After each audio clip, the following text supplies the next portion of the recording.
الله أكبر. الحمد لله رب العالمين الرحمن الرحيم مالك يوم الدين إياك نعبد وإياك نستعين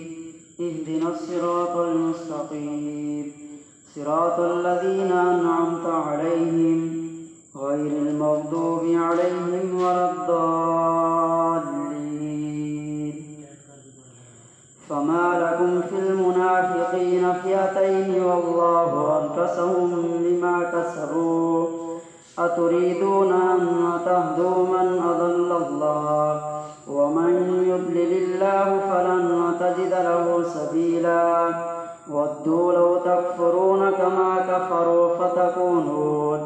فتكونون سواء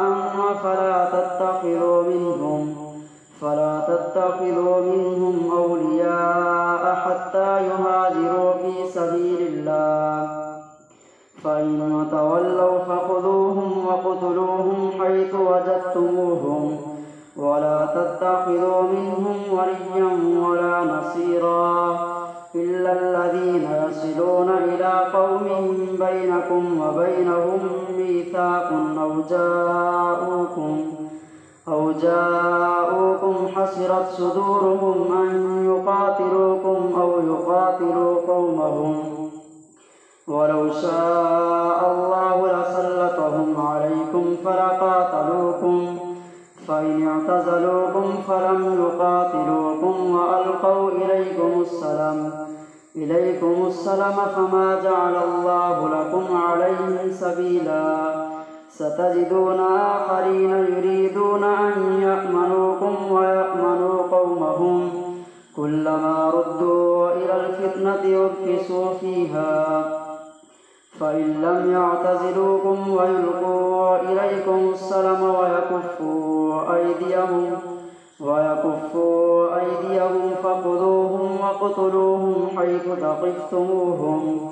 وأولئكم جعلنا لكم عليهم سلطانا مبينا.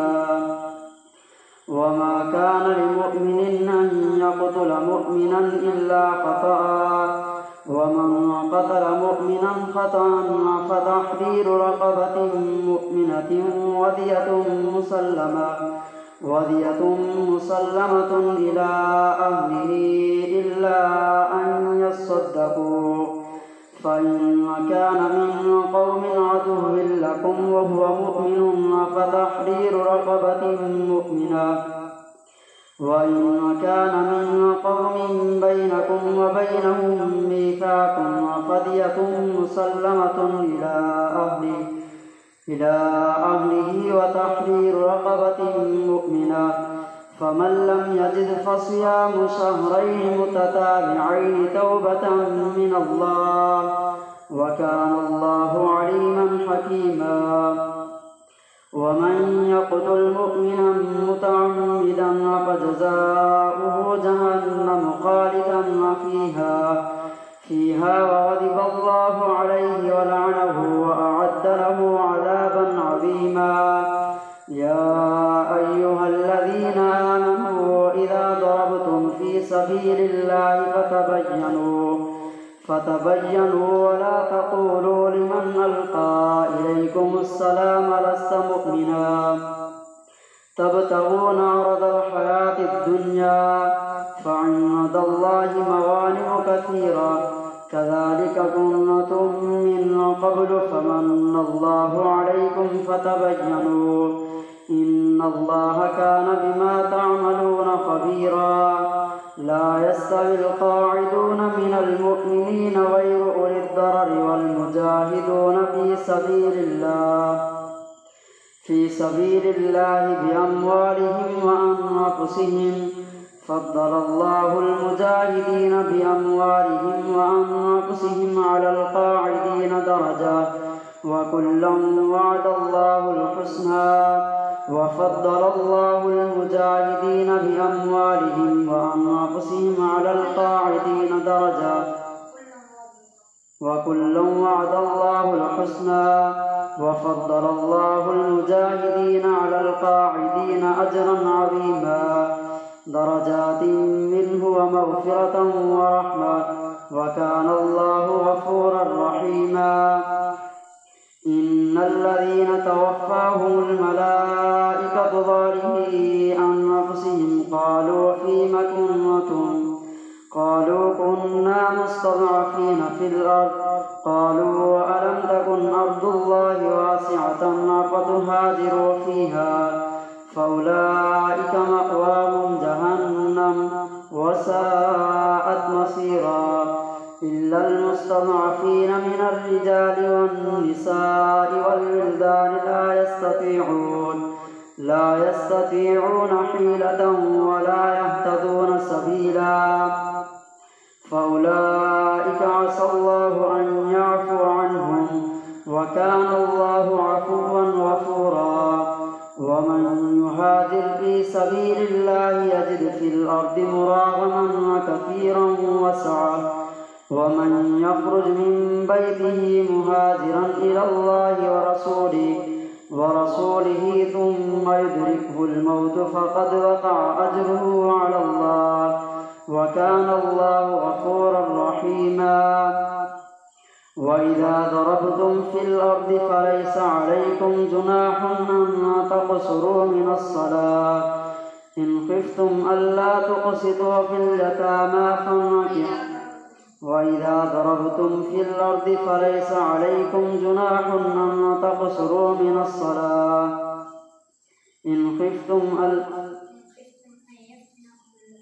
إن خفتم أن يفتنكم الذين كفروا إن الكافرين كانوا لكم عذابا مقيتا وإذا ضربتم في الأرض فليس عليكم جناح أن تقصروا من الصلاة إن خفتم أن يفتنكم الذين كفروا إن الكافرين كانوا لكم عذابا مهينا إن الكافرين كانوا لكم عدوا مبينا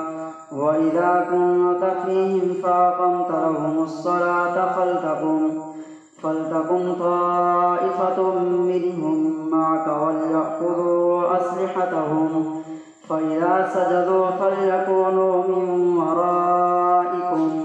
ولتأت طائفة أخرى لم يصلوا فليصلوا معك وليأخذوا حذرهم وأسلحتهم ود الذين كفروا لو تغفلون عن أسلحتكم وأمتعتكم فيميلون عليكم ميلة واحدة ولا جناح عليكم إن كان بكم أذى من مطر أو كنتم مرضى أن تضعوا أسلحتكم وخذوا حذركم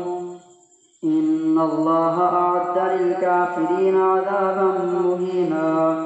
فإذا قضيتم الصلاة فاذكروا الله قياما وقعودا وعلى جنوبكم فإذا اطمأننتم فأقيموا الصلاة إن الصلاة كانت على المؤمنين كتابا موقوتا ولا تهنوا في ابتغاء القوم إن تكونوا تعلمون فإنهم يعلمون كما تعلمون وترجون من الله ما لا يرجون وكان الله عليما حكيما إنا أنزلنا إليك الكتاب بالحق لتحكم بين الناس بما أراك الله ولا تكن للخائنين خصيما واستغفر الله إن الله كان غفورا رحيما ولا تجادل عن الذين يختانون أنفسهم إن الله لا يحب من كان خوانا أثيما يستخفون من الناس ولا يستخفون من الله وهو معهم إذ يبيتون ما لا يرضى من القول وكان الله بما يعملون محيطا ها أنتم هؤلاء جادلتم عنهم في الحياة الدنيا فمن يجادل الله عليكم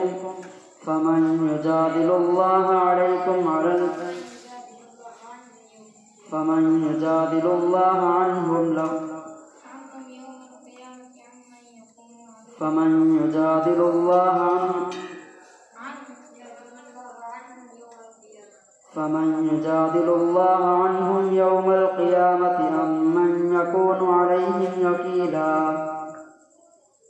ومن يعمل سوءا أو يظلم نفسه ثم يستغفر الله يجد الله غفورا رحيما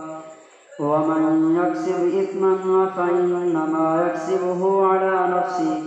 وكان الله عليما حكيما ومن يكسب خطيئة أو إثما ثم يرم به بريئا فقد احتمل بهتانا وإثما مبينا ولولا فضل الله عليك ورحمته لهمت طائفة منهم أن يضلوك وما يضلون إلا أنفسهم وما يضرونك من شيء وأنزل الله عليك الكتاب والحكمة وعلمكم ما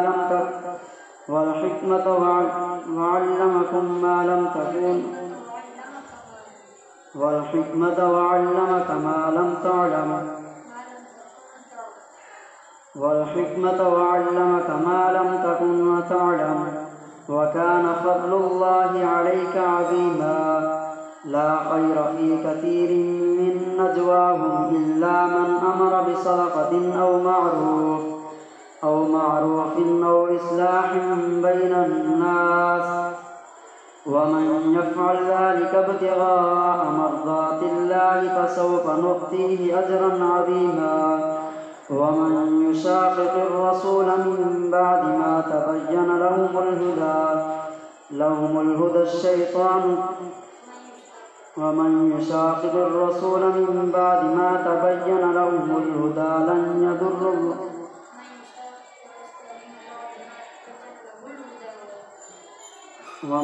يشاقق الرسول من بعد ما تبين لهم الهدى ويتبع غير سبيل المؤمنين نوله ما تولى ونصله جهنم وساءت مصيرا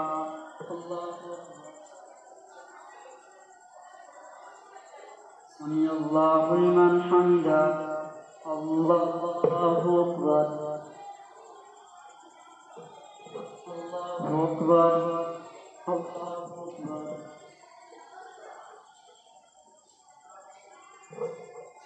الله أكبر الحمد لله رب العالمين الرحمن الرحيم مالك يوم الدين إياك نعبد وإياك نستعين اهدنا الصراط المستقيم صراط الذين أنعمت عليهم غير المغضوب عليهم ولا الضالين إن الله لا يغفر أن يشرك به ويغفر ما دون ذلك لمن يشاء ومن يشرك بالله فقد ضل ضلالا بعيدا إن يدعون من دونه إلا إناثا وإن يدعون إلا شيطانا مريدا لعنه الله وقال لأتخذن من عبادك نصيبا مفروضا ولأضلنهم ولأمنينهم ولآمرنهم فليبتكن آذان الأنعام ولآمرنهم فليغيرن خلق الله ومن يتخذ الشيطان وليا من دون الله فقد خسر خسرانا مبينا يعدهم ويمنيهم وما يعدهم الشيطان إلا غرورا أولئك مأواهم جهنم ولا يجدون عنها محيصا والذين آمنوا وعملوا الصالحات سندخلهم جنات تجري من تحتها الأنهار خالدين فيها أبدا وعد الله حقا ومن أصدق من الله قيلا ليس بأمانيكم ولا أماني أهل الكتاب من يعمل سوءا يجز به ولا يجد له من دون الله وليا ولا نصيرا ومن يعمل من الصالحات من ذكر أو أنثى وهو مؤمن فأولئك يدخلون الجنة ولا يظلمون نقيرا ومن أحسن دينا ممن أسلم وجهه لله وهو محسن واتبع ملة إبراهيم حنيفا واتخذ الله إبراهيم خليلا ولله ما في السماوات وما في الأرض وكان الله بكل شيء محيطا ويستفتونك في النساء قل الله يفتيكم فيهن وما يتلى عليكم في الكتاب في يتامى النساء اللاتي لا تؤتونهن ما كتب لهن وترغبون أن تنكحوهن والمستضعفين من الولدان وأن تقوموا لليتامى بالقسط وما تفعلوا من خير فإن الله كان به عليما وإن امرأة خافت من بعدها نشوزا أو إعراضا فلا جناح عليهما أن يصلحا بينهما صلحا والصلح خير وأحضرت الأنفس الشح وإن تحسنوا وتتقوا فإن الله كان بما تعملون خبيرا ولن تستطيعوا أن تعدلوا بين النساء ولو حرصتم فلا تميلوا كل الميل فتذروها كالمعلقة وإن تصلحوا وتتقوا فإن الله كان غفورا رحيما وإن يتفرقا يغن الله كلا من سعته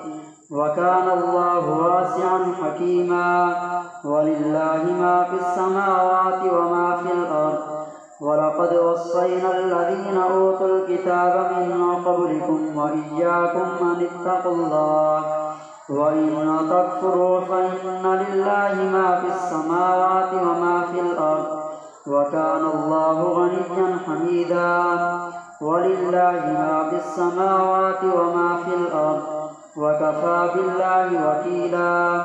إن يشأ يذهبكم أيها الناس ويأتي بآخرين وكان الله على ذلك قديرا من كان يريد ثواب الدنيا فعند الله ثواب الدنيا والآخرة وكان الله سميعا بصيرا يا أيها الذين آمنوا كونوا قوامين بالقسط شهداء لله ولو على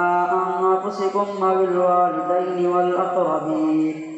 إن يكن غنيا أو فقيرا فالله أولى بهما فلا تتبعوا الهوى أن تعدلوا وإن تلووا أو تعرضوا فإن الله كان بما تعملون خبيرا يا أيها الذين آمنوا بالله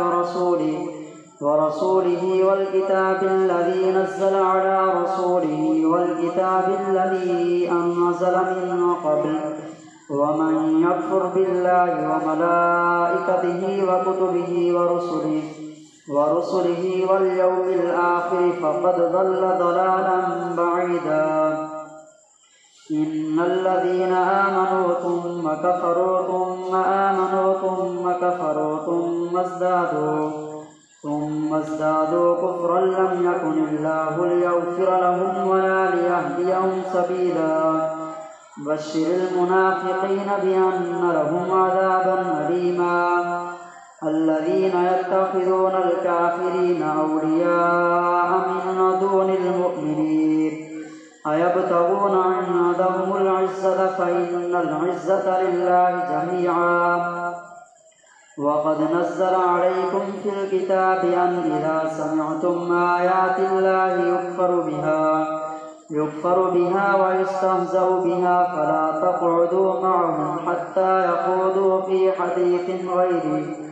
إنكم إذا مثلهم إن الله جامع المنافقين والكافرين في جهنم جميعا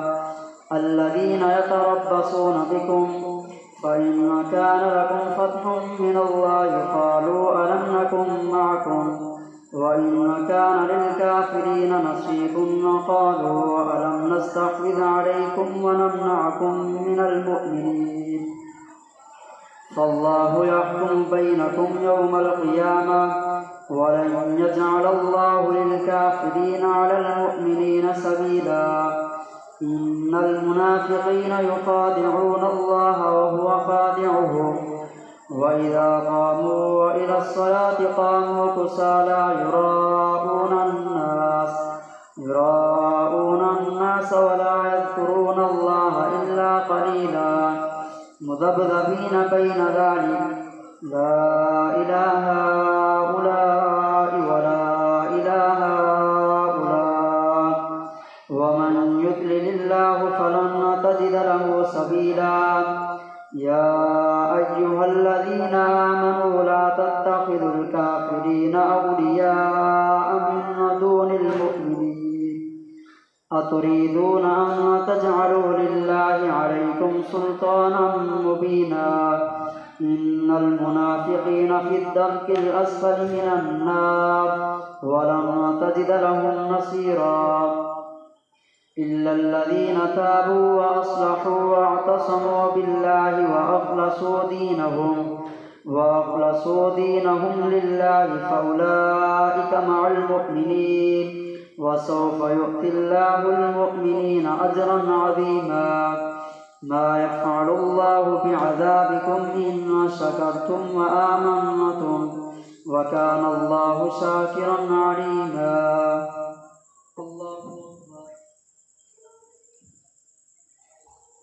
سمع الله لمن حمده